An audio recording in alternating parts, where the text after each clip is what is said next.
اعوذ باللہ من الشیطان الرجیم لا حول ولا قوة الا باللہ العلی العظیم بسم اللہ الرحمن الرحیم۔ میں نے گزشتہ جلسے میں یہ بات کہی تھی، کبھی انسان کی روح مسخ ہوتی ہے اور کبھی انسان کا جسم گناہوں کی وجہ سے مسخ ہو جاتا ہے۔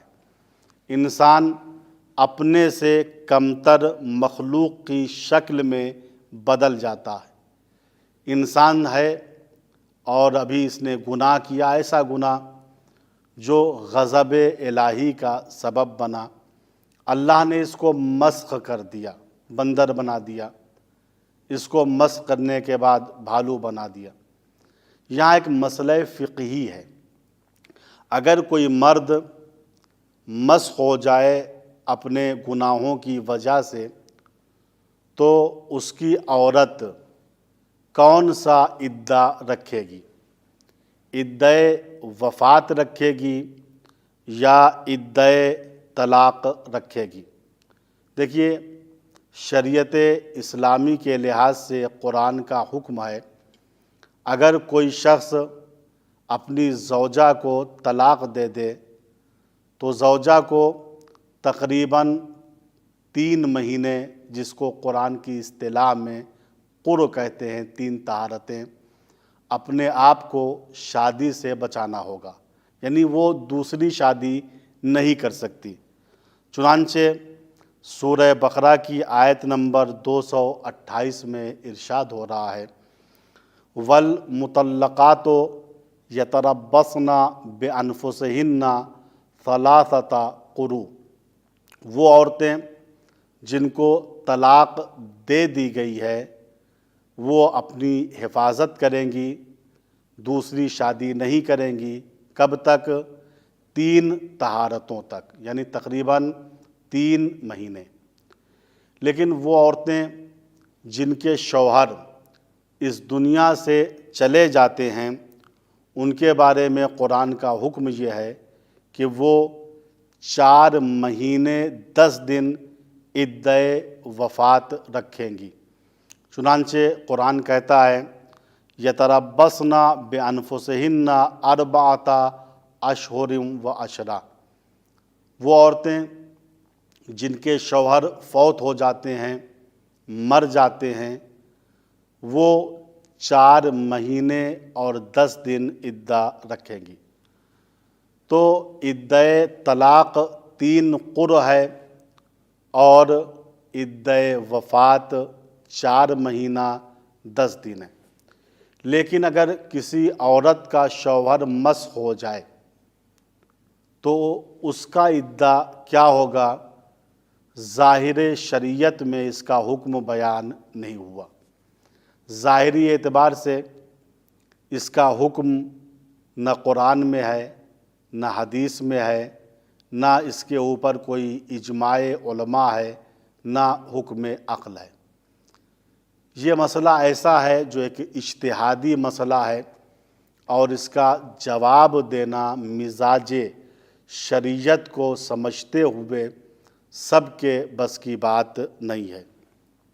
ہمارے بہت بڑے عالم دین تھے جناب شیخ انصاری، جن کی وفات 1281 ہجری میں ہوئی۔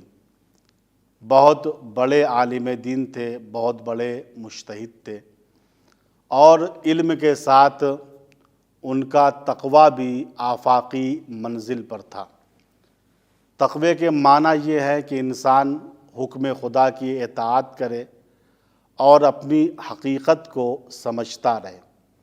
سب سے بڑا متقی وہ شخص ہے جو اپنے آپ کو کسی سے بڑا نہ سمجھے۔ شیخ انصاری کے بہت سے شاگردین آپ کے پاس آئے اور آپ سے کہا، آپ یگانہ روزگار ہیں، آپ اس وقت علم کے معاملے میں سب سے بڑے عالم اور عالم ہیں، لہٰذا آپ اپنی مرجعیت کا اعلان کر دیجئے، چونکہ ہم کو ایک مرجع اور ایک حکم شریعت بتانے والے مجتہد کی ضرورت ہے۔ شیخ انصاری نے کہا نہیں، میں اپنے کو اس لائق نہیں سمجھتا ہوں کہ اپنے کو مجتہد سمجھوں، اپنے کو مرجع سمجھوں۔ لوگوں نے بہت اصرار کیا، شاگردوں نے کہا استاد ہم جانتے ہیں کہ اس وقت اس کرۂ زمین پر علم شریعت کے معاملے میں آپ سے بڑا عالم اور عالم کوئی نہیں ہے۔ شیخ انصاری نے کہا جب تک امام زمانہ میرے اجتہاد کی تائید نہ کر دیں، میں اس وقت تک اپنے کو نہ مجتہد مانوں گا اور نہ میں مرجعیت کا اعلان کروں گا۔ اگر امام زمانہ امام وقت اس بات کی تائید کر دیں کہ میں مجتہد ہوں، اس وقت میں مان لوں گا کہ میں مجتہد ہوں اور میں اپنی مرجعیت کا اعلان کر دوں گا۔ شاگردین خاموش ہو گئے، زمانہ گزرتا رہا۔ ایک روز شیخ انصاری درس دے رہے تھے۔ اثنائے درس میں ایک نورانی بزرگوار کھڑے ہوئے اور انہوں نے کھڑے ہو کے شیخ انصاری سے ایک مسئلہ پوچھا۔ کہا شیخ ایک مسئلہ میں پوچھنا چاہتا ہوں۔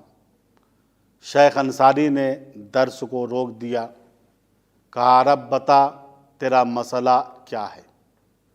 اس نورانی عرب نے کہا شیخ میرا مسئلہ یہ ہے، اگر کسی عورت کا شوہر مسخ ہو جائے تو اس کی عورت عدۂ طلاق رکھے گی یا عدۂ وفات رکھے گی؟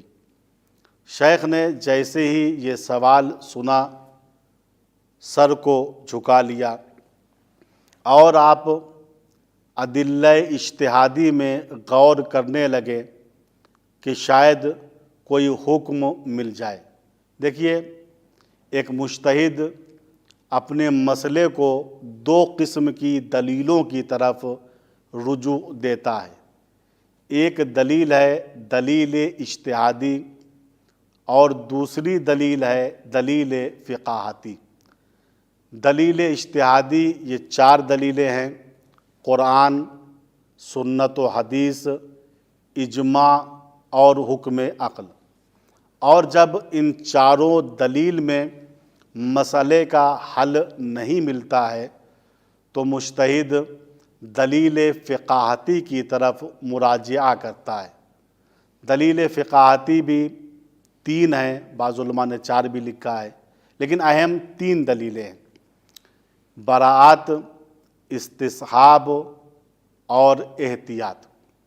شیخ انصاری نے پہلے ادلہ اجتہادی میں غور کیا کہ شاید کوئی حکم شریعت اس مسئلے میں مل جائے، لیکن ظاہری دلیلوں میں اس قسم کی کوئی بات نہیں تھی۔ پھر شیخ نے ادلہ فقاہتی کی طرف مراجعہ کیا، دیکھا ادلہ فقاہتی میں بھی کوئی حکم نظر نہیں آ رہا ہے۔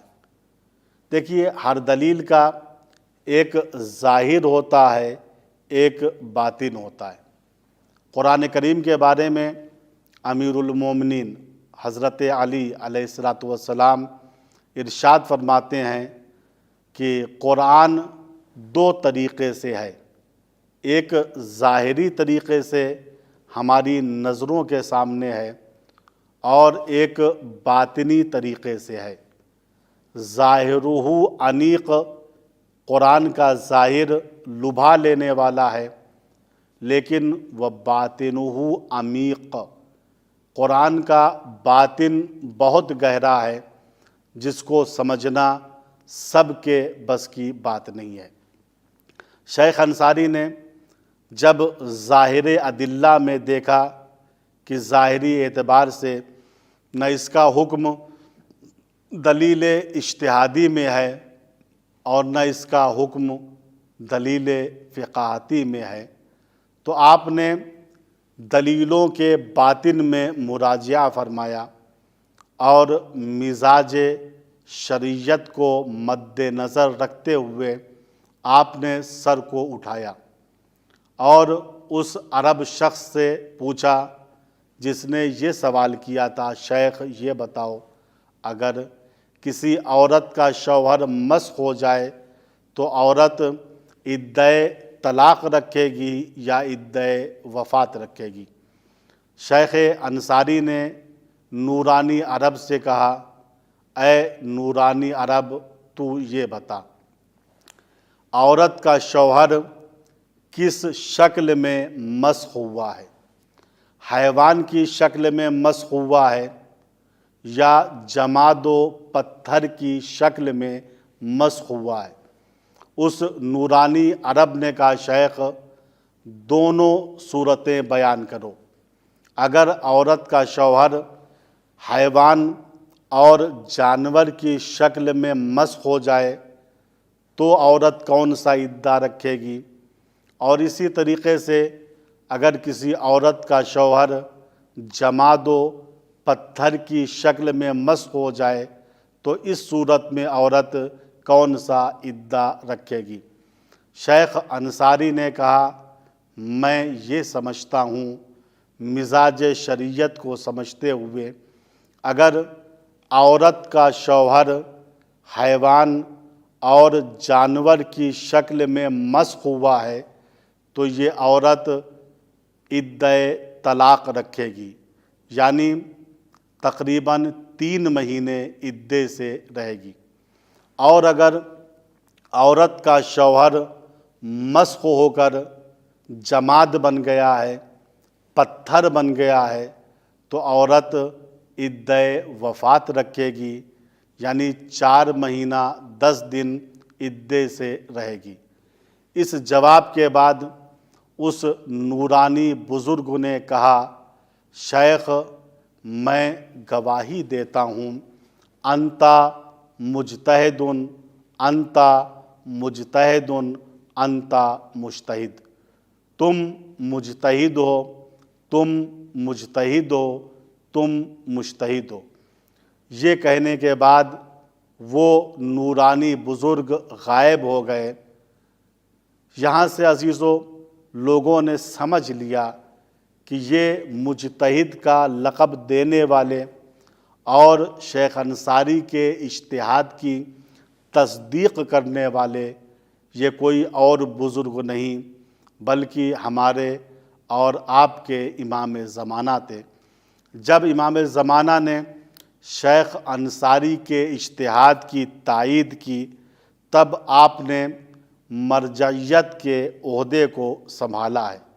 تو مرجعیت دنیاوی الیکشن سے نہیں ملتی ہے بلکہ مرجعیت کے اجتہاد کی تائید امام زمانہ کی طرف سے ہوتی ہے۔ السلام علیکم ورحمۃ اللہ وبرکاتہ۔